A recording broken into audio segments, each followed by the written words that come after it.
आप एक बार इन वीडियोस को ध्यान से देखो।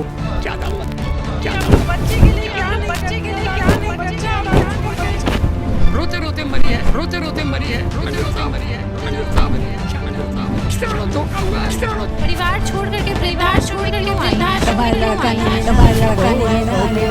आज के बच्चे अपने माता पिता के साथ ऐसा बर्ताव कर रहे हैं जैसा कोई दुश्मन के साथ भी नहीं करता है। ये है मिस्टर राज फुलझले। एक घटना में इनकी दोनों आंखें चले गई और इनके बच्चे ने इन्हें अस्पताल ले गया। उसके बाद उन्हें वहीं पे छोड़ दिया और उन्होंने एक बात कही कि उन्होंने 2 दिन तक इंतजार किया कि उनके बेटे उन्हें देखने आएंगे। दिल्ली में छोड़ दिया तो मैं 2-3 दिन एकदम यहाँ वहाँ भटका खूब। मेरे को बोला कि यहाँ पर रुको, मैं डॉक्टर के पास मिल के आता करके बोल के चला गया। मैं आया नहीं फिर मुड़ के उन लोग। लेकिन आज तक कोई नहीं आया। 2 दिन तक सड़क पे भटकने के बाद कुछ लोगों ने इन्हें वृद्धाश्रम भर्ती करा दिया। क्या आश्रम है करके कितना अच्छा हुआ। मैं आगे नहीं तो कौन से कूड़ेदान में पड़ा रहता था, कहाँ मरता था बताइए नहीं।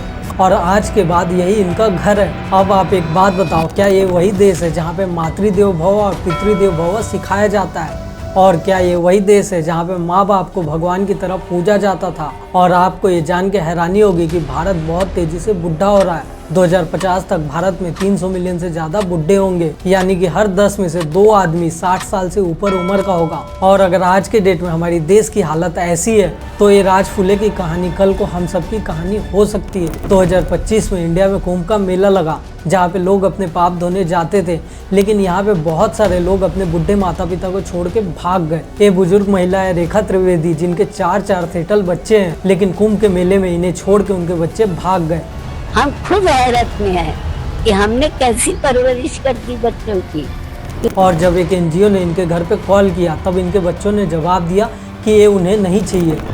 अब हमें नहीं पता उनके मन में क्या है कि माँ पूछ रही है कि हम घर आए कि ना आए। अब आप एक बात सोचिए, एक माँ पूछ रही है कि उसको घर आना चाहिए या फिर नहीं, जिसने उस बच्चे को पैदा किया, इतने साल उसकी परवरिश की, लेकिन उसके बच्चों ने उसको जवाब देने से इनकार कर दिया। गंगा में लोग अपने पाप धोने जाते हैं, लेकिन आज के डेट में वही गंगा उल्टी बह रही है। अब एक सवाल हम सबके दिमाग में आ रहा होगा, क्या ये बच्चे गलत है या फिर ये कहानी का सिर्फ एक पहलू है? अगर एक सच बात मैं आपको बता दूं तो आज के पेरेंट्स अपने बच्चों से इमोशनली बॉन्ड नहीं बना पाते। देखो तो मैंने क्या है भाई, लीव मी अलोन। बचपन से लेकर जवानी तक हर एक फैसला उनके कैरियर, उनकी जिंदगी। एक्चुअली मैं ये कह रहा हूँ कि कितने कमाल के फोटो खींचे सर उसने। इसको आप इंजीनियर क्यों बना रहे हैं? इसको तो वाइल्ड लाइफ फोटोग्राफर बनना चाहिए। उनकी शादी, हर चीज में माँ बाप आज के डेट में मनमानी करते हैं और जब बड़ा होके वही बच्चा अपने हिसाब से अपनी जिंदगी जीना चाहता है तब उसके माँ बाप एक बात बोलते हैं, ये सारे काम मैंने तुम्हारे लिए इसलिए नहीं किए ताकि तुम अपनी मनमानी करो। या मुझे भी कॉलेज जाने दिया होता। जबान मत लड़ा मेरे साथ, अभी बता रहा हूँ तुझे। चुप चुप चुप चुप एकदम। यानी कि प्यार के जगह गिल्ट और कंट्रोल दे दिया जाता है और यहीं से रिश्ते कमजोर पड़ना स्टार्ट हो जाते हैं। बुजुर्ग माँ बाप को छोड़ देना एक मोरली बेकार चीज नहीं बल्कि हमारे देश के लिए एक इकोनॉमिकली क्राइसिस भी है। भारत का डिपेंडेंसी रेशियो 2020 में 57% का था, जो कि 2050 आते आते 60% होने का अनुमान है। और इसका मतलब ये है कि हर 100 काम करने वाले में 66% लोग जो होंगे बुढ़े या तो फिर बच्चे होंगे और उनका बोझ या तो बच्चों को या फिर पेरेंट्स को उठानी पड़ेगी। अब आप एक बात सोचिए कि इंडिया में बेरोजगारी पहले से ही इतना ज़्यादा है, अगर किसी पे एक्स्ट्रा बोझ, एक्स्ट्रा डिपेंडेंसी आ जाएगा तो लोग अपने पेरेंट्स को छोड़ने पे सोचने लगेंगे और वो अपने पेरेंट्स और बच्चों को बोझ मानने लगेंगे। देखो, जापान में हर 10 में से 1 आदमी आज के डेट में 80 साल से ऊपर का है, लेकिन इंडिया जैसे वहाँ पे कोई भी अपने पेरेंट्स को सड़क पे नहीं छोड़ता क्योंकि वहाँ की सरकार बुढ़ों पे बहुत ज़्यादा ध्यान देती है और उनको पेंशन, मेंटल हेल्थ और सपोर्ट सिस्टम प्रोवाइड करती है। और वहीं पे हमारी सरकार आज के डेट में युवा को 80 करोड़ बेरोजगार लोगों को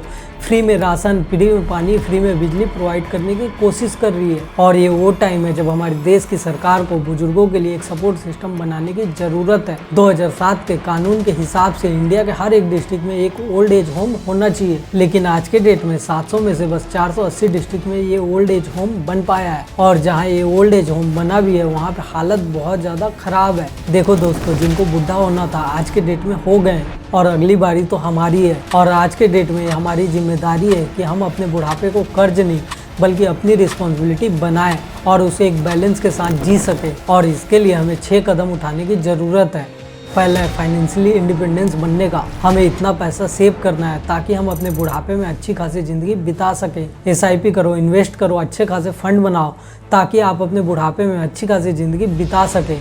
आप किसी पे डिपेंडेंट ना रहे, आप अपनी खुद की रिस्पॉन्सिबिलिटी खुद से उठा सके। और दूसरा पॉइंट है, हमें अपने हेल्थ पे बहुत ज़्यादा ध्यान देने की ज़रूरत है। आज हम जो जंक फूड खा रहे हैं उसका इफेक्ट हमें 60 साल के बाद दिखाई पड़ेगा। तो आज से आप एक्सरसाइज करो, जिम जाओ, योगा करो और ज़्यादा से ज़्यादा फिट रहने की ट्राई करो। और तीसरा पॉइंट है पर्पस ऑफ लाइफ। आप ऐसा कोई काम चुनो जिसमें आपको बहुत ज़्यादा मज़ा आता हो और आप रिटायरमेंट के बाद उस काम को कर सको, ताकि आप फ्यूचर में कभी भी खाली ना रहो और ये काम आपको जीने की वजह हमेशा दे सके। और चौथा पॉइंट है सोशल क्राइसिस। आप अपने दोस्त या रिश्तेदार से एक अच्छी बॉन्डिंग बनाओ, एक ऐसा ग्रुप बनाओ ताकि फ्यूचर में आपको अकेलापन फील ना हो। और पांचवा, हर चीज़ों को एडॉप्ट करो, नए जनरेशन के सिस्टम, नए जनरेशन के बर्ताव और नए जनरेशन के साथ उठना बैठना, ताकि आप उनके साथ कदम से कदम मिला के चल सको। और छठवा, अपने बच्चों से एक इमोशनल बॉन्ड बनाओ, उन्हें इतना प्यार करो, उन्हें इतनी समझदारी दो ताकि वो अपनी मर्जी से तुम्हारे साथ रहने के लिए खुश हो। दोस्तों, आप एक बात सोचो कि 2050 का इंडिया कैसा होगा।